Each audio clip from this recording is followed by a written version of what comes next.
les está diciendo que no es solamente decir creo, sino que es permanecer en lo que creo. No hay nada más importante y fundamental en la vida del cristiano que es permanecer. Y permanecer, gloria al Señor, no se consigue de cualquier forma. Todo tiene un principio. Si no oímos, no creemos.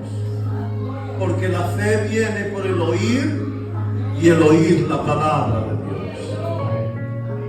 Y lo que Jesús aquí me hace entender, y quiero, antes de entrar en el detalle de la palabra, es que Jesús nos enseña algo muy importante. Tenemos que creer. Sin fe es imposible agradar al Señor.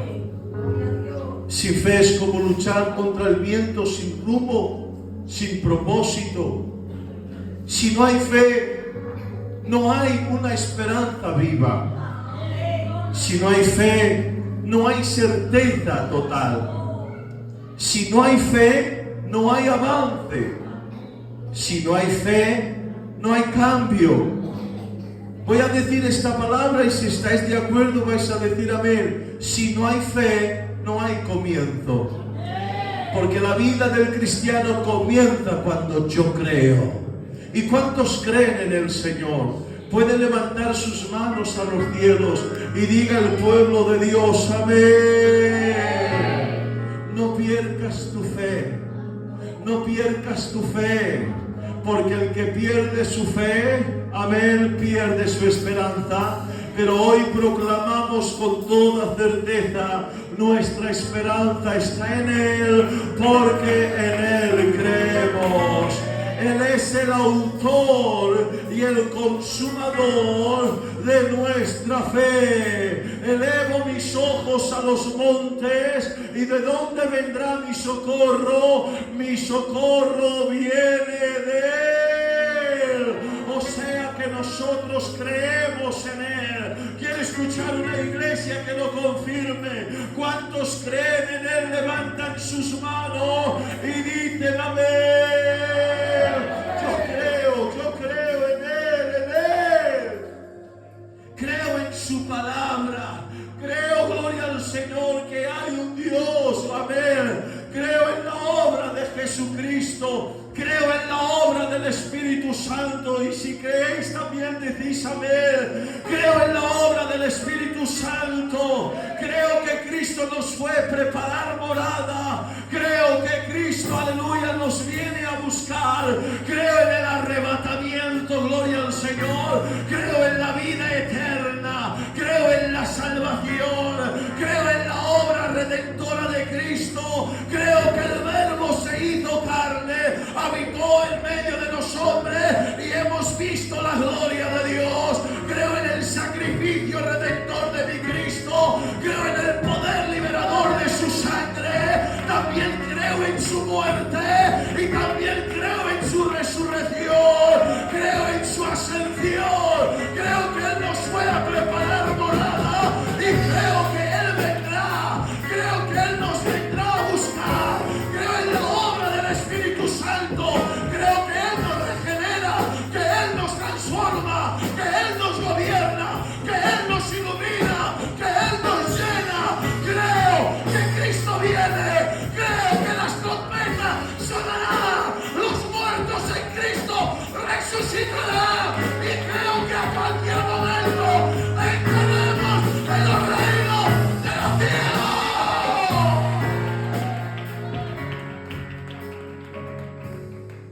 Creo. Porque creo, dice el Señor, permanecer. Porque la certeza de mi fe es por mi permanencia. Es por permanecer. Porque creo, permanezco. Por eso, cuidado. Hay un texto de la palabra le dice el apóstol Pablo a la iglesia de los Corintios. Les dice, hablando de Israel, experimentaron la liberación del Egipto. Experimentaron el milagro y la gloria de un mar que se abre y ellos pasan en tierra seca.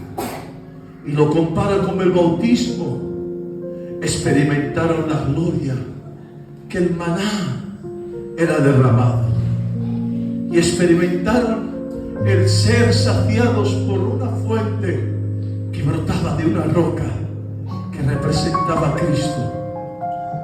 Ellos experimentaron, pero tiene que decir el apóstol Pablo, de los que experimentaron, muchos se quedaron en el desierto. Y termina diciendo el apóstol Pablo, tú que estás de pie, cuidado. Lo digo en expresión portuguesa, traduciendo en español. Si no está bien la palabra, el pastor corrige. Dice, tú que estás de pie, cuidado, no caigas. Queriendo decir que experimentamos tanta gloria en el Evangelio. Buenos predicadores, milagros que hemos visto, milagros que han acontecido con nosotros, pero esa no es la base fundamental de una permanencia. Permanecer en Él, dice el siguiente proceso. Si permanecierais en los milagros, no. En los moveres, no. En los momentos, ¿cómo vamos a permanecer en los momentos? ¿Cuántas veces está uno de pie? ¿Y cuántas veces está uno ahí tirado? ¿Cuántas veces parece que todo es el sol que brilla, pero hay momentos en la vida del cristiano que todo oscurece? ¿Cuántas veces hay momentos en que parece lo que pedimos acontece, pero lo que oramos parece que Dios no nos escucha? Entonces no podemos permanecer en momentos ni en circunstancias. Tenemos que permanecer en su palabra. Porque es su palabra que nos firma. Es su palabra que nos hace edificarnos sobre la roca. Jesús dijo bien claro, el que escucha mis palabras y las cumple, yo lo compararé al hombre prudente. La prudencia es un conocimiento de saber hacer lo que está bien. Y lo que nos enseña a saber lo que está bien es su palabra. El que permanece en su palabra, el que escucha estas palabras y las cumple, lo compararé al hombre prudente que edificó su casa en la roca. Yo estoy predicando la palabra de Dios a la iglesia. Permanece en la roca. Permanece en la roca. No es solo decir creo, porque el que dice creo y no cumple, sus obras niegan su confesión.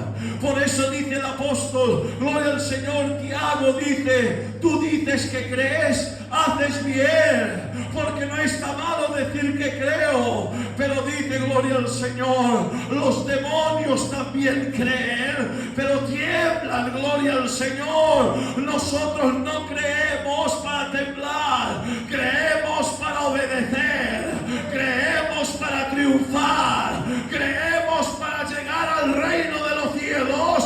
Por eso la palabra dice, y dijo Jesús a los que creían, si permanecierais en mi palabra, gloria al Señor, y dice el siguiente proceso, seréis mis discípulos. Solo se gana el discipulado de los que permanecen en la palabra. La palabra discípulo es aquel que aprende del maestro, gloria al Señor, y aprender del maestro es un proceso de crecimiento para ganar el discipulado. Y dice Jesús, si permanecierais en mi palabra, seréis mis discípulos. Hemos sido llamados para ser sus discípulos, y cuando somos sus discípulos estamos diciendo que aprendemos de Él. No quiero aprender del hombre, no quiero aprender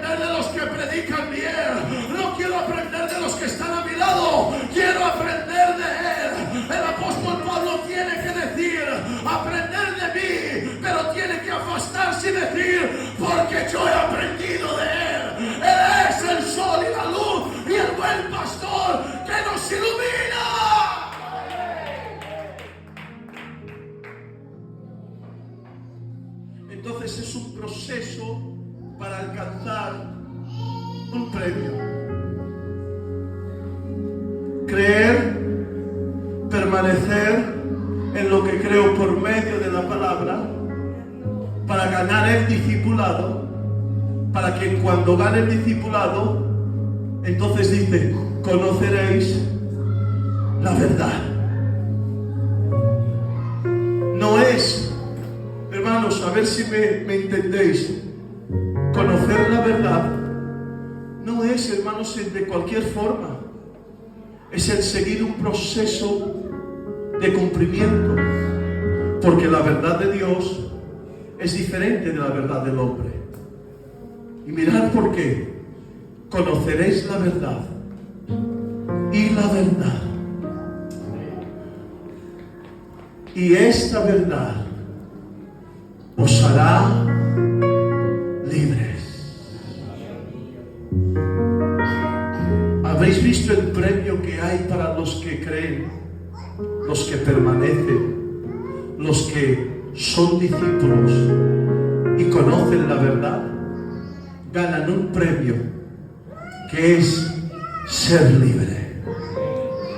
No hay mayor premio, si lo puedo expresar de esta forma, que es uno ser totalmente libre. Esturgida, pero yo soy libre. La verdadera libertad no consiste en lo exterior. La verdadera libertad consiste en el interior. Porque hay personas, hermanos, que parecen muy libres, pero por dentro sus sentimientos, sus pensamientos, sus miedos, su preocupación extrema del mañana le perturba o le atribula el día del hoy. Y vivimos, gloria al Señor, tan atados por dentro que no nos damos cuenta de la atadura que hay en nosotros. Pero claro, al poder movernos, ir a la iglesia, escuchar el mensaje, cantar dos alabanzas, creemos que estamos libres, pero la verdadera libertad no consiste, si me entendéis vais a decir amén, la verdadera libertad no consiste en el exterior. La verdadera libertad consiste en el interior. Uno es libre no por fuera, uno es libre por dentro. Es más libre, a ver si me entendéis, porque solamente sé expresarme de esta forma. Es más libre un cristiano enfermo sin poder moverse en su estado físico, pero liberto en el espíritu, aleluya, que lleno de salud, y estar enfermo de miedos, de preocupaciones, de temores, gloria al Señor, de odio, de rencores, de malos pensamientos. Pero hay una unción que dice la palabra que rompe todo yugo, y hoy Dios tiene un premio para la iglesia, y el premio es ser libre, libre de sentimientos, libre de vicios, libre de pensamiento, libre de temores, libre de maldad, libre, libre, libre.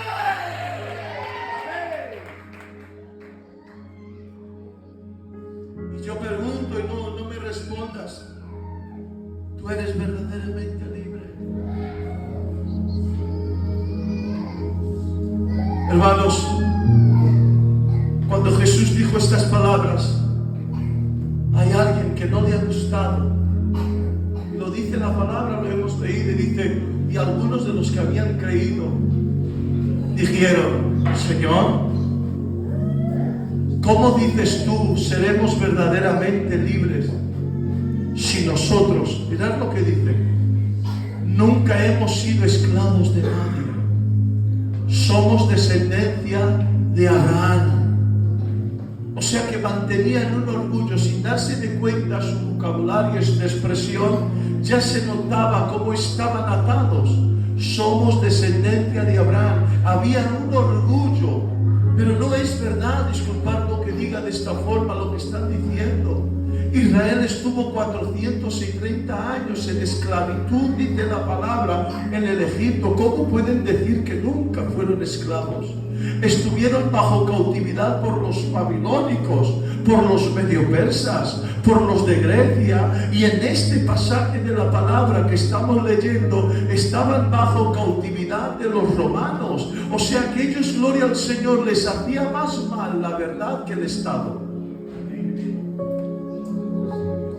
Es una gran preocupación en la vida del cristiano que me haga más mal la verdad que me dices que el estado en que estoy. Hay cristianos que no se importan de vivir atados, pero jamás les digas que están atados. Y este era el estado de estos hombres. Vivían tan atados, pero no querían que nadie les dijera su estado. ¿Y qué adelanta? Vivir en un estado aprisionado, amén, sin poder gozarse de la vida del Espíritu.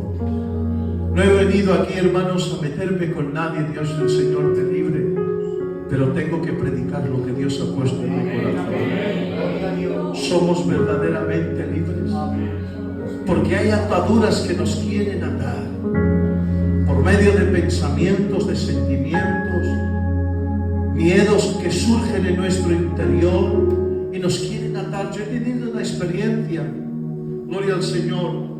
Estaba yo de pastor en el Algarve por segunda vez que estuve, y tengo mi niña pequeña, tenía 8 años, y yo y mi compañera la fuimos a buscar al colegio, y ella sale con una cara un poco asustada, y como conocemos a nuestros hijos, le pregunté: hija, ¿qué pasa? Y me dice ella: no, nada, pero yo insistí y le dije: no, dime qué pasa. Y ella me responde de esta forma, y dice: cuando estaba en el recreo, dentro del colegio, pero fuera, vino una señora dentro de un coche, salió y me llamó. Y cuando yo me acerqué, estaba el gradeamiento, el hierro, y me dijo: mira, tu padre me ha mandado aquí a buscarte para llevarte al centro comercial. O sea que tu padre te está esperando. Entonces él me ha dicho para que yo te venga a buscar. Era una camioneta blanca, me decía la niña, y tenía hombres dentro. Pero la que la llamó tenía una simpatía muy grande. Y le dice esta señora: mira, tú vete a la puerta, abre la puerta. Si alguien te llama, tú no haces caso. Tú sal del colegio y ven corriendo hacia mí, y te llevaremos a donde está tu padre. Cuando mi hija me cuenta esto, yo solamente lo sé expresar de esta forma. Fue como una bomba que explotó dentro de mí.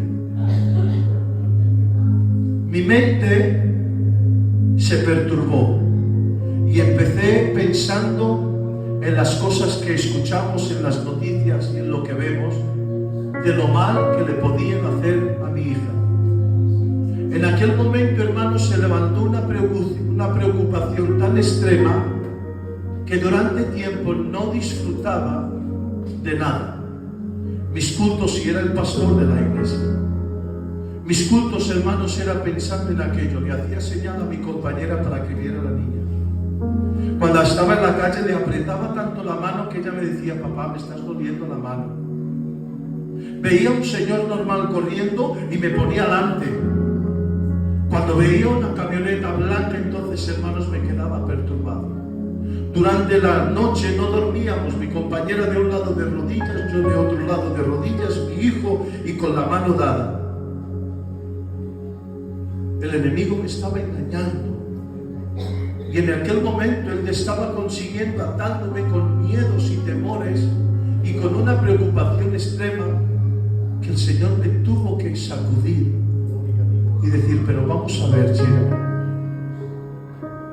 ¿dónde estabas cuando le aconteció esto a tu hija? Yo dije: Señor, no, estaba en la venta con mi compañera, pero ¿sabes que yo estaba allí? En vez de libertarte y ir agradeciendo por lo que yo la he cuidado, te estás atando de un sentimiento de temores, que no estás disfrutando del milagro que yo hice en tu vida. El enemigo, hermanos, es tan astuto que lo que él quiere es prendernos interiormente y atar la adoración, la alabanza, el servicio, la alegría, el gozo, el disfrute, la vida en el Espíritu.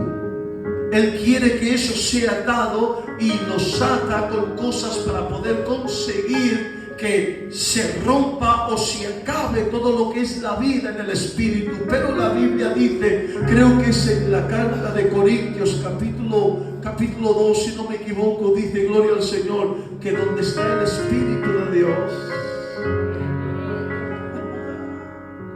hay libertad. La libertad de Dios no es externa. La libertad de Dios es interna. Si queréis ayudarme, si estáis de acuerdo, vais a decir amén. La libertad de Dios, la verdadera libertad, no consiste en lo que tienes, sino en lo que eres, tu posición en Cristo. Porque hay cristianos que tienen mucho, pero que disfrutan poco del Señor.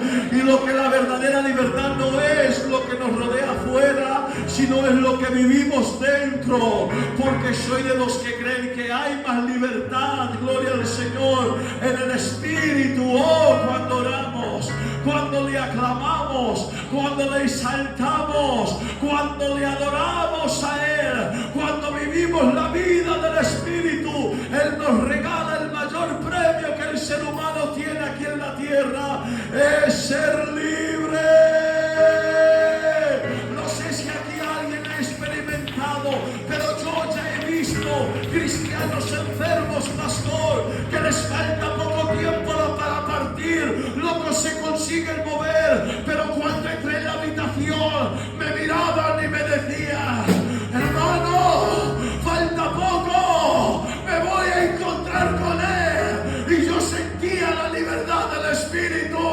La libertad del Espíritu no depende de lo que tienes, sino depende de lo que eres. Y donde está el Espíritu de Dios, hay libertad.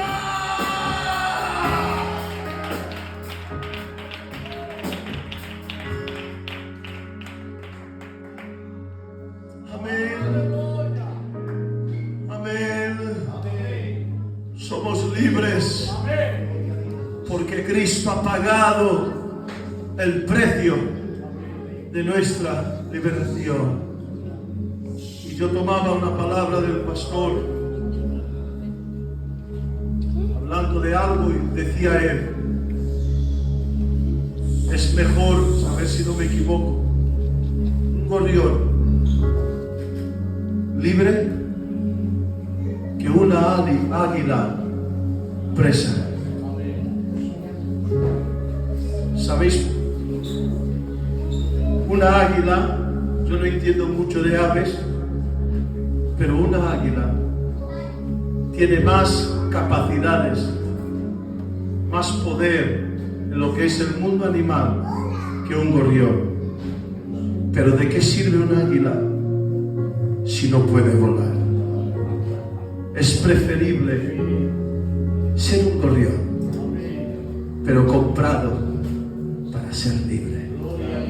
Venía un niño, y esto fue un evangelista que no me recuerdo su nombre, y venía un niño con una, ¿cómo se dice? Es que se pone dentro, una jaula con muchos pájaros, y de vez en cuando notaba este hombre que él quitaba uno y hacía lo que quería con aquel pájaro y después lo mataba. Pero aquello cayó tan mal a aquel siervo que le fue y dijo, joven, ¿cuánto quieres por esa jaula y por esos pájaros? Y les puso un precio.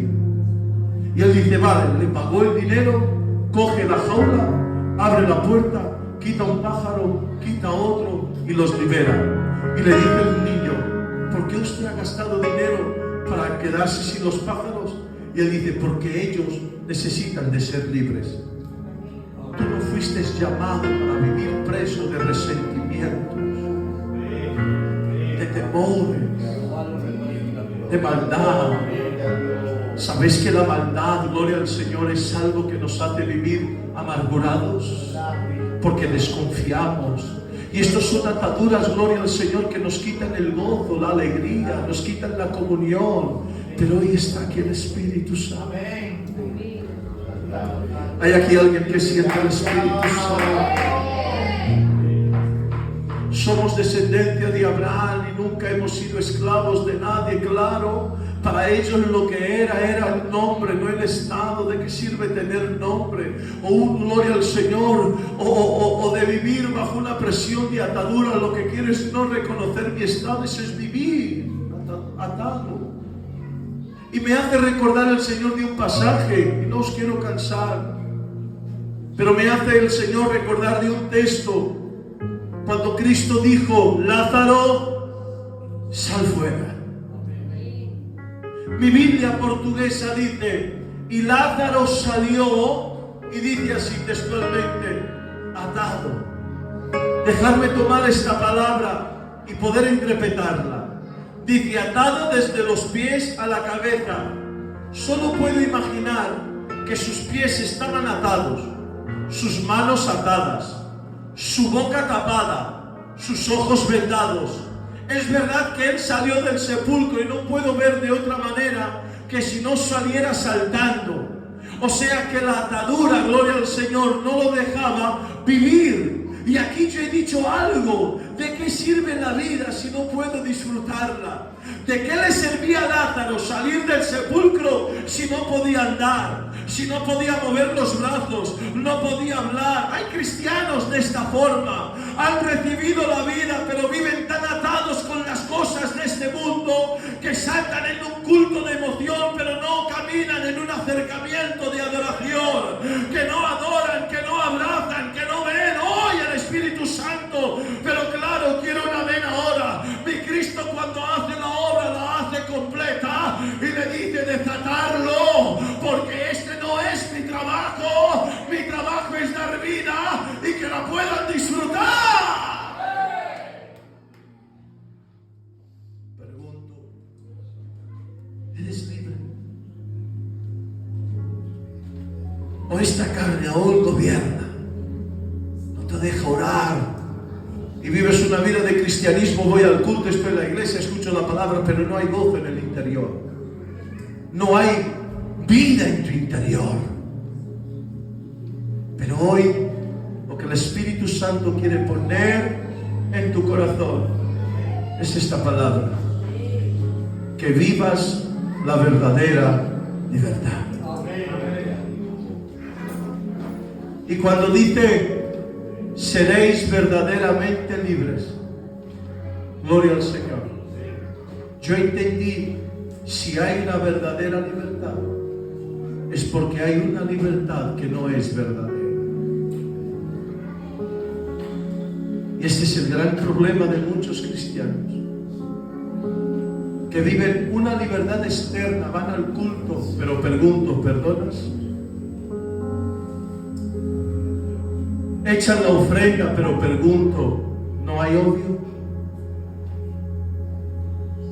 No faltan a un culto, pero pregunto: ¿cómo está tu interior? Hoy el Señor quiere dejar esta palabra muy simple, pero que viene de Dios. Dios quiere hacerte libre. Y para ser libre, y está el pastor, y si estás de acuerdo vas a decir amén. Para ser libre no es por fuerza externa.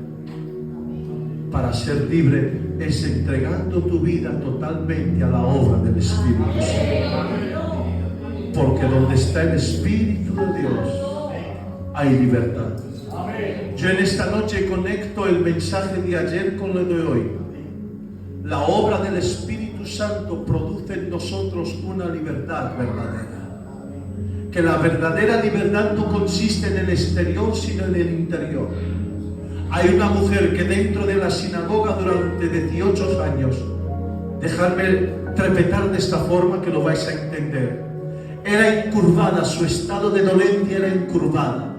Y en este estado, tomándolo en lo que es, hermanos, alegórico, amén, quiero expresarlo de esta forma: encurvada no le permitía tener una experiencia de mirar lo que está en el cielo. Hay cristianos en la iglesia que están en el estado de esta mujer. Conocen toda la historia de la iglesia, del círculo vicioso de la iglesia. al pastor y a los que estuvieron, a los que están y a los que años, y hasta tienen orgullo de decir: yo conozco a 30, a 28, a 25 años el Evangelio, pero sus vidas espirituales están tan encurvadas que aún no han tenido una experiencia con lo espiritual y viven en la sinagoga. Esta mujer vivía en la sinagoga, pero su visión era terrenal, no había gozo, no había experiencia. Conocía a los sacerdotes, conocía a todos, conocía a los que venían, conocía los horarios, había escuchado muchos temas y hasta sabía ver lo que era un buen mensaje y lo que no era un buen mensaje, pero no tenía experiencia espiritual. Pero dice la Biblia, gloria al Señor, que había uno que no estaba en la sinagoga, que si no estaba en una isla llamada Patmos, gloria al nombre del Señor, en un lugar que no es sinagoga, que no se predica, que no se adora, que no hay guitarras, que no hay alabanza, que no hay culto, sino que hay una prisión, hay asesinos, hay ladrones, pero como la libertad es interior, dice la Biblia en el capítulo 4 de Apocalipsis: y miré al cielo y vi que una puerta se abrió. Solamente los libres en el Espíritu contemplan las puertas abiertas en el cielo. Solamente los libres en el Espíritu tienen experiencias con Dios. Solamente los libres en el Espíritu disfrutan de lo que es de Dios. Pero hay muchos que se disculpan y dices: hermano Gira, tengo problemas.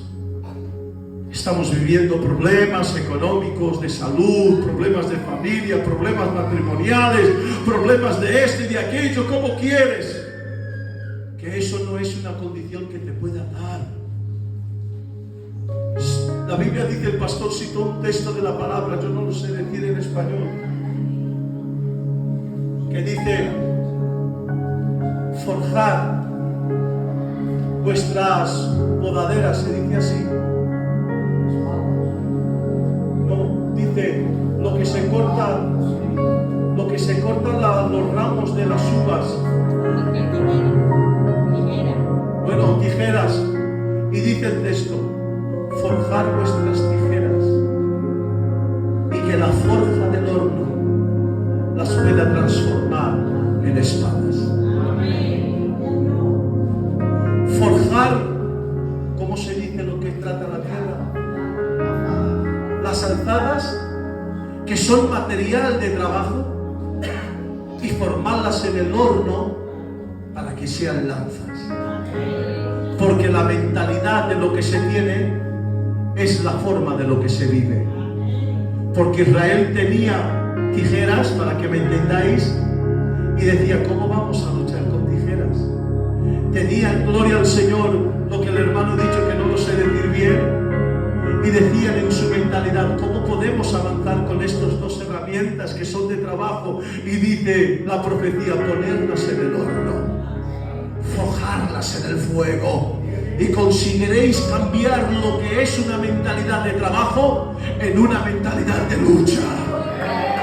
Y diga el débil: fuerte soy. ¿Por qué? Porque la verdadera libertad en el Espíritu nos da un concepto de entendimiento, que en la mentalidad carnal lo que no sirve en el Señor, en el forjamiento, en la lucha, son las armas que Él nos da libertad para poder contemplar la gloria de Dios. Gloria al Señor. Y en el Salmos, gloria al Señor, hay un texto que dice: aleluya, y nosotros estábamos presos por los guardias en Babilonia, y nos estábamos presos ante los que tenían autoridad sobre nosotros y nos prendían, gloria al Señor. Y dice la Biblia: y allí nos sentamos. Mirad lo que dice: y allí nos sentamos, gloria al Señor, y allí lloramos, acordándonos de Sion. Yo no entiendo esto, hermanos, porque acordarse de Sion es acordarse de Él. Acordarse de Él es acordarse de las promesas. Pero eso a los jóvenes cantores producía desánimo y tristeza. Y dice: y colgamos nuestras armas de existencia y nos sentamos, amén, estado, y lloramos. Dios no quiere que vivas de esta forma. Y le decían los guardias, hay una traducción que dice: cantar nuestras canciones que nos alegran. ¿Cómo puede un preso alegrar a un libertador? Claro, porque la verdadera libertad no está en el exterior. La verdadera libertad está en el interior. y los guardias que tenían poder sobre ellos les pedían cantar esos himnos que nos alegran. Y ellos respondieron ante el Estado. Este es el gran problema de muchos cristianos hoy, que intentan convencerse y dicen: ¿cómo podemos cantar si estamos en tierra extraña? Esta disculpa es aquella, gloria al Señor, que consigue convencer tu raciocinio humano, tu comprensión humana. Y dices: si tengo problemas, ¿cómo voy a cantar? ¿Cómo voy a orar? ¿Cómo voy a servir? ¿Cómo voy a obedecer? ¿Cómo voy a ser paciente si estoy en tierras extrañas? Claro que el Evangelio nos hace ver una tierra de disfrute, pero tengo que decir que el Evangelio es tomar una cruz y seguirle a Él. Este Evangelio que yo conozco no es un mar de rosas. Este Evangelio es una puerta estrecha. Es un camino que nos lleva a la verdad y nos hace entrar en el reino de los cielos. Rodeado de problemas y tribulaciones, pero confiando que Él está con nosotros. Y dicen: ¿cómo podemos cantar en tierra extraña? Pero yo a estos tengo tantas cosas para decirle. Que en tierra extraña Noé se salvó a él y a su familia. En tierra extraña Lot no se contaminaba. En tierra extraña Sadrach, Mesach y Abednego no se contaminaban. En tierra extraña había un Daniel que abría las ventanas y miraba a Sion, miraba el templo y producía en él esperanza. Esta es la verdadera libertad. La verdadera libertad del Señor no consiste en el exterior, sino en el interior. ¿Cuántos en esta noche son libres? Pueden levantar sus manos. ¿Cuántos son libres? Levanta tus manos, gloria al Señor. No tomes la libertad de Dios como una excusa para el libertinaje. No, ese es corromperse uno. Toma la libertad de Dios para vivir en el Espíritu. Y termino diciendo: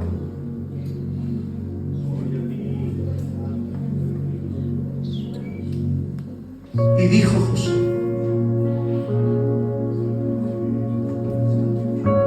a los hebreos: tenemos promesa de Jehová a nuestro padre Abraham, que seremos libertos y entraremos en tierras prometidas. Y les dice: hacerme juramento de que cuando llegue el día llevaréis mis huesos con vosotros. Murió José. Pasaron los años que pasaron. Moisés viene. Es el momento de la liberación. Y cuando sale, hay los huesos de José. Y los huesos de José salieron con ellos. Los huesos de José experimentó la liberación. Experimentó el Mar Rojo. Experimentó el desierto. 40 años en el desierto. Y dice la Biblia que cuando llegó el momento de entrar en tierras de Canaán, dice que solamente entró Josué y Caleb, que de los restantes se quedaron en el desierto. Pero tiene que decir el predicador de Hebreos que cuando habla de los héroes de la fe, le dice acerca de los huesos de José, que no solamente habla de nombres, sino hace referencia de unos huesos. Y a eso tengo que decir yo: había más libertad en los huesos de José que en todos los vivos que estaban en el desierto. Por eso tengo que decir que los que salieron muy vivos se murieron en el desierto. Hoy queremos decir el contrario: ya no vivo yo, vivimos en el Espíritu para poder heredar el reino de los cielos. Vive la libertad.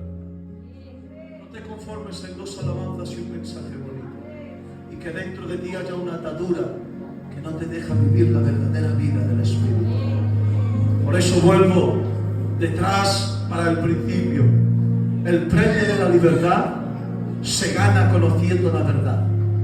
Y para conocer la verdad se tiene que ser un discípulo para ganar el discipulado. Pero para ser un discípulo hay que permanecer en la palabra. Y para permanecer en la palabra hay que creer en la palabra. Y para creer en la palabra hay que oír su palabra. Y desde aquí, hermanos, doy gracias a Dios por vosotros. Y os voy a decir algo que decía mi compañera.